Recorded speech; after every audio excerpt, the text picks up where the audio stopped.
सत्ता का दूसरा कार्यकाल और सवाल अभी विपक्ष से। सवाल तो उससे होगा जिसके हाथ में ताकत हो, जिसके हाथ में पुलिस हो, संस्थाएं हो और मीडिया जिसके सामने नतमस्तक हो। सवाल तो उससे होगा ना। हम लेकर आए खबरों का एक ऐसा शो जिसमें सवाल होंगे सीधे, बेलाग और बेबाक उनसे जो सवालों से बचते हैं, जिनके हाथ में ताकत है। बेबाक सिर्फ द लाइव टीवी पर। द लाइव टीवी, सच सबसे आगे। नमस्कार, आप देख रहे हैं बेबाक, मैं अभिसार शर्मा।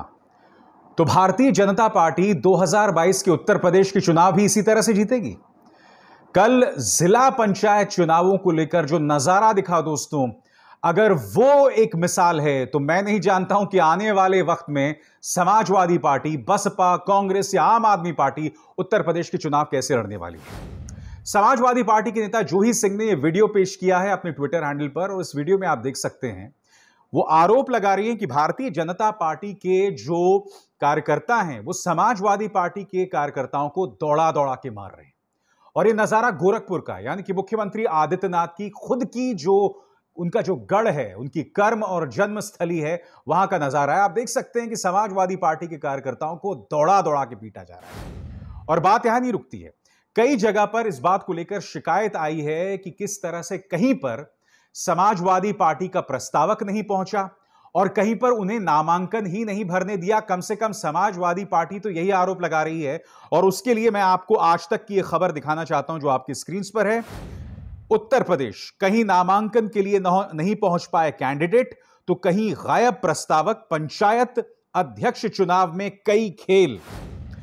खबर क्या कहती है मैं पढ़ के सुनाना चाहता हूं आपको। उत्तर प्रदेश में ऐसे बहुत से जिले हैं जहां जिला अध्यक्ष पद के लिए खड़े विपक्षी पार्टियों के उम्मीदवार या तो उनके प्रस्तावक नामांकन करवाने के लिए पहुंच ही नहीं सके।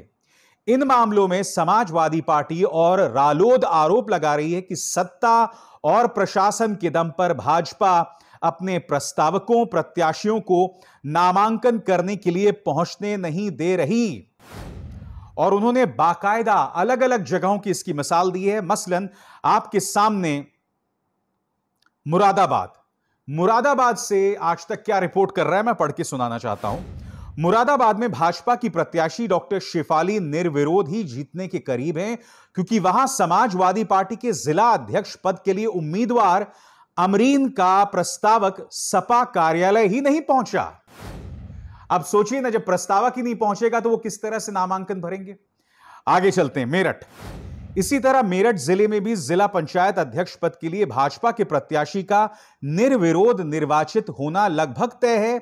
यहां कारण यह बताया जा रहा है कि मेरठ के डीएम कार्यालय में नामांकन पत्रों की जांच का कार्य अभी चल रहा है। नामांकन पत्रों की जांच में गठबंधन प्रत्याशी सलोनी गुर्जर के नामांकन पर आपत्ति पाई गई है। यानी कि यहां पर निशाने पर कौन है? गठबंधन प्रत्याशी। अब मऊ की बात करते हैं दोस्तों। मऊ में जिला पंचायत अध्यक्ष पद के नामांकन में भाजपा के उम्मीदवार मनोज राय को निर्विरोध चुना गया है। हैरानी की बात यह है कि भाजपा के अलावा किसी पार्टी के उम्मीदवार ने अपना नामांकन दाखिल नहीं किया। हालांकि समाजवादी पार्टी द्वारा पहले ही राम नगीना यादव को अपना प्रत्याशी घोषित किया गया था, लेकिन वो अपना नामांकन नहीं कर सके। आज मैं समझना चाहता हूं कि अगर यह ट्रेलर है तो क्या आप अंदाजा लगा सकते हैं कि 2022 के विधानसभा चुनावों में क्या होने वाला है? ऐसा क्यों हो रहा है मैं समझना चाहता हूं। ऐसा क्यों हो रहा है मुख्यमंत्री आदित्यनाथ जी कि जो विपक्ष के कार्यकर्ता हैं, या तो इस वीडियो में जैसा कि आप देख सकते हैं जो कि समाजवादी पार्टी नेता जूही सिंह ने पेश किया है, यहां पर या तो समाजवादी पार्टी के कार्यकर्ता पिट रहे हैं जैसे कि या फिर मैंने आपको आज तक की रिपोर्ट दिखाई, यहां पर साफ तौर पर आप देख सकते हैं कहीं पर प्रस्तावक नहीं पहुंचा, कहीं नामांकन नहीं भर पाए, कहीं डर गए, या न जाने क्या हो रहा है। आपको याद होगा पश्चिम बंगाल में भी मैंने आपसे कहा था कि ममता बनर्जी की चुनौती बहुत मुश्किल है, और वो मैंने आपको इसलिए कहा था क्योंकि ममता बनर्जी के खिलाफ इन्होंने साम दाम दंड भेद सबका इस्तेमाल किया था। ममता बनर्जी के खिलाफ इन्होंने एनआईए को लगाया, इनकम टैक्स को लगाया, ईडी को लगाया और तमाम एजेंसीज को लगा दिया। और अभी तो आप सिर्फ इनका बल प्रयोग देख रहे हैं। अभी तो 8 महीने आने वाले दिनों देखिएगा समाजवादी पार्टी के कार्यकर्ताओं के खिलाफ, उनके नेताओं के खिलाफ किस तरह से केसेस दर्ज होने वाले हैं। क्योंकि मेरा यह मानना है कि इस वक्त भारतीय जनता पार्टी को अगर कोई गंभीर चुनौती दे सकता है उत्तर प्रदेश में, तो वो सिर्फ यह शख्स है अखिलेश यादव। क्योंकि अखिलेश यादव का अपना एक रिकॉर्ड भी है, और रिकॉर्ड तो खैर मायावती जी का भी है। 5 साल जब वो मुख्यमंत्री थी, और वो मेरे हिसाब से लॉ एंड ऑर्डर को लेकर एक स्वर्णिम काल था उत्तर प्रदेश का। मगर मायावती के साथ दिक्कत यह है कि पिछले कुछ सालों से, खासकर लोकसभा चुनाव के बाद, वो भाजपा को गंभीर चुनौती देती नहीं दिखाई दे रही है, और कई मामलों में वो भाजपा का समर्थन भी करती दिखाई देती हैं। इसलिए उनकी चुनौती को शायद इतना गंभीर ना माना जाएगा उत्तर प्रदेश के अंदर। मगर जो मुद्दा मैं आपके सामने उठा रहा हूं कि क्या यह महज बानगी है, और इसके लिए वही फॉर्मूला अपनाया जा रहा है जो इन्होंने पश्चिम बंगाल चुनावों में अपनाया था। पश्चिम बंगाल चुनावों के अंदर भी हिंदू खतरे में आ गया था। अब बिल्कुल उसी तरह से अचानक कौन खतरे में आ गया है? हिंदू खतरे में आ गया है। मसलन इसी कार्यक्रम में मैंने आपको बताया था कि हर एंकर समाजवादी पार्टी से यह पूछ रहा था कि क्या आपने राम मंदिर के लिए चंदा दिया, और अगर चंदा नहीं दिया तो आपको कौन सा हक है उनसे सवाल करने का। मैं चाहता हूं कि आप वो क्लिप फिर से सुनिए, और फिर मैं आपको आगे बताऊंगा कि ये लोग किस तरह का खेला कर रहे हैं। सुनिए क्लिप। आपने ट्रस्ट में कितना चंदा दिया? समाजवादी पार्टी ने आपने 1 रुपया चंदा नहीं देंगे, और चंदे पर सवाल उठाएंगे। राम विरोधी कब तक रचेंगे मंदिर निर्माण के खिलाफ साजिश? पूछता हूं मैं, और पूछता है भारत। क्या कांग्रेस पार्टी ने, आपकी पार्टी ने राम मंदिर बनाने के लिए चंदा दिया है तीर्थ ट्रस्ट को? और क्या कांग्रेस पार्टी की तरफ से राम मंदिर बनाने में कोई योगदान दिया गया है? ये सवाल जनता जानना चाहती है। मेरे दर्शक भी पूछ रहे हैं, मुझे व्हाट्सएप किया उन्होंने। आपने चंदा दिया है? हमारा समाजवादी पार्टी के किस नेता ने चंदा दिया है? बताइए। इस पूरे राम जन्मभूमि के केस को सेटल नहीं होने दिया। आपका तो ऑब्जेक्शन इस पे शुरू से था। अब सुप्रीम कोर्ट का वर्डिक्ट आ गया है, जिसको आपको एक्सेप्ट करना पड़ रहा है, तो आप बैकडोर से। अब देखिए दोस्तों, कल का इनका कार्यक्रम कितना जहरीला है। जी न्यूज का कार्यक्रम देखिए। कुदरत बहाना है, मुस्लिम आबादी बढ़ाना है, पॉपुलेशन पॉलिटिक्स पर ट्वीट कीजिए।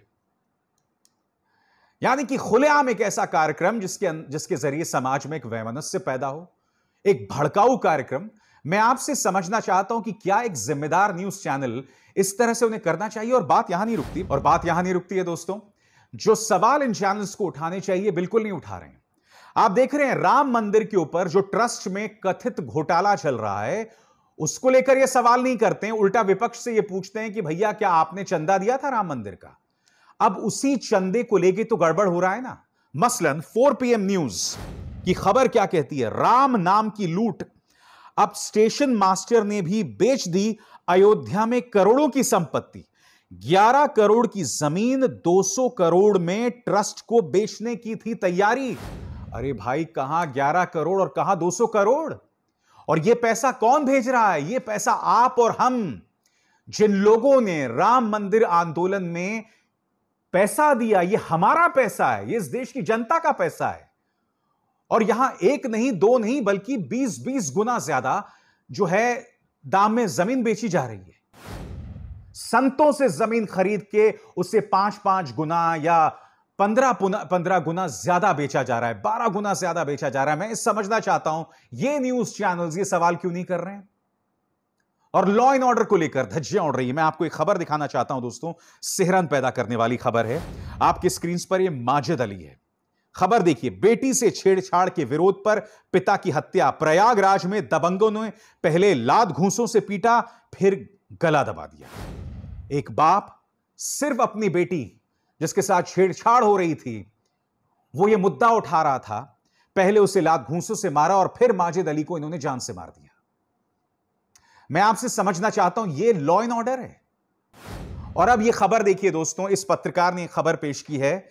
इसके अंदर एक बिजनेसमैन का बेटा, उसे अगवा किया जाता है और फिर फिरौती मांगी जाती है और फिर उसे मौत के घाट उतार दिया जाता है। और सबसे सिहरन पैदा करने वाली बात कि इसे PPE किट में लपेटकर इसका अंतिम संस्कार कर दिया जा रहा था। यानी कि वो PPE किट जिसके अंदर कोरोना से मारे जाने वाले लोगों को लपेटकर उनका अंतिम संस्कार किया जाता है, इस बच्चे को, बेचारे को फिरौती वसूल करने के बाद इस चीज को लेकर असमंजस हो सकता है, इस बच्चे को मौत के घाट उतार दिया जाता है। और यह कहां हो रहा है? आगरा में हो रहा है। तो मैंने आपको मिसाल दी, चाहे प्रयागराज हो या आगरा, लॉ एंड ऑर्डर को लेकर इस वक्त उत्तर प्रदेश में क्या चल रहा है, मुझे आपको बतलाने की जरूरत क्या है? आपके सामने हकीकत है। मगर ये कोई भी न्यूज चैनल ये सवाल नहीं उठाते हैं। उल्टा इनकी पूरी तैयारी है समाज के अंदर जहर भरने की। और भारतीय जनता पार्टी से मैं समझना चाहता हूं कि आप लोग सकारात्मक राजनीति करके चुनाव क्यों नहीं जीत सकते हैं, बताइए। आपको मैं एक और मिसाल देता हूं।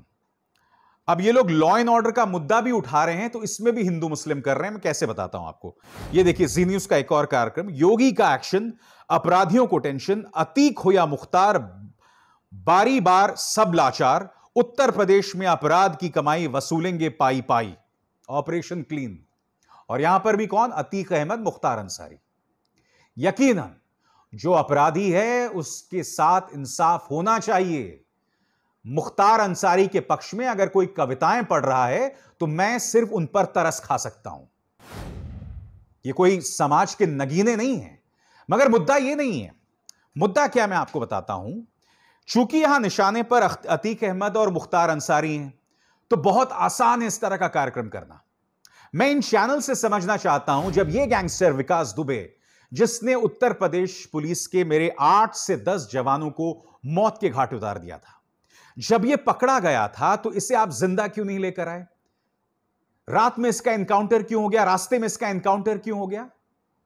क्योंकि अगर आप इसे जिंदा लाते तो इसके तार किसके साथ जुड़े हुए हैं वो चीज सार्वजनिक हो सकती थी ना। क्योंकि विकास दुबे का एक साथी था। उस साथी के एक समारोह में योगी सरकार का एक बहुत ही प्रभावशाली नौकरशाह, योगी आदित्यनाथ का एक राइट हैंड मैन, उनके एक समारोह में गया था। यह वो आदमी है जिनकी पत्नी एक सामान्य सी लोक गायिका है। क्या ये न्यूज चैनल्स ये सवाल उठाते हैं?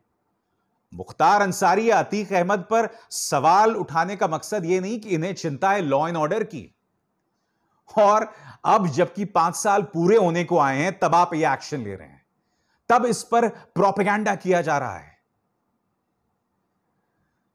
बहुत दुख होता है दोस्तों जी न्यूज जैसे चैनल्स को देखकर, जो समाज के अंदर इस तरह के भड़काऊ कार्यक्रम कर रहे हैं। और इनका लंबा चौड़ा इतिहास है, लंबा चौड़ा इतिहास है।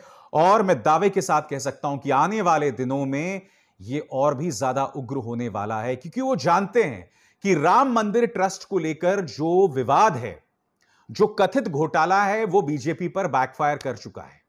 अब वो क्या कर रहे हैं?